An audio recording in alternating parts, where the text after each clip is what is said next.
Salam sejahtera bagi kita semua. Pada pertemuan kali ini kita masih membahas tentang sistem transportasi. Sebagai lanjutannya adalah tentang alat-alat peredaran darah. Pada bahasan ini, indikator pencapaian kompetensi yang harus kita capai yaitu mendeskripsikan alat-alat peredaran darah, menunjukkan bagian-bagian jantung pada gambar anatomi jantung, mendeskripsikan simpul syarat jantung dan cara kerja jantung. Yang pertama, alat-alat peredaran darah. Alat-alat peredaran darah kita itu ada dua, yaitu jantung dan pembuluh darah, di mana jantung berfungsi untuk memompa darah, sedangkan pembuluh darah berfungsi untuk mengedarkan darah ke seluruh tubuh. Yang pertama, jantung. Jantung kita berjumlah ada 1 dan terletak di rongga dada sebelah kiri bagian atas. Ukurannya sebesar kepalan tangan kita dengan punya bagian-bagian seperti yang pertama, dinding jantung terdiri dari epikardium, miokardium, endokardium. Yang kedua, ruang jantung. Ruang jantung terdiri dari ada 4, yaitu serambi kanan, serambi kiri, bilik kanan, dan bilik kiri. Sedangkan pembuluh darah dibedakan nanti menjadi ada 3, arteri, vena, dan kapiler. Berikut adalah struktur anatomi jantung kita. Jantung kita itu terdiri dari ada 4 ruang, yaitu atrium kanan, atrium kiri, dan ventrikel kanan dan ventrikel kiri. Antara jantung sebelah kiri yaitu atrium kanan dengan ventrikel kanan dengan atrium kiri dan ventrikel kiri itu dibatasi oleh suatu sekat yang disebut interventricularum septum. Sedangkan antara atrium kanan dengan ventrikel kanan itu dihubungkan oleh katup tricuspidalis dan atrium kiri dengan ventrikel kiri dihubungkan oleh katup bicuspidalis.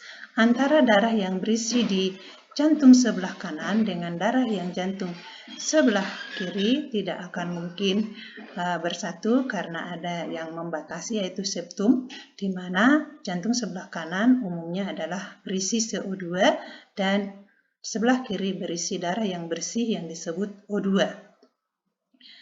Jantung bekerja secara otomasi, namun pada jantung ada simpul saraf yang memacu kerja jantung, yaitu yang pertama, nodus sinoatricularis atau yang disebut simpul gate plug, terdapat di dinding atrium antara kedua pembuluh balik, yaitu vena cava inferior superior yang masuk ke serambi kanan.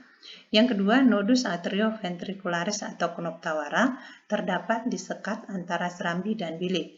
Yang ketiga, bundle His terdapat di centrum ventricularum sebagai lanjutan dari knop tawara yang kemudian bercabang-cabang menjadi serabut Purkinje mengelilingi seluruh dinding ventrikel.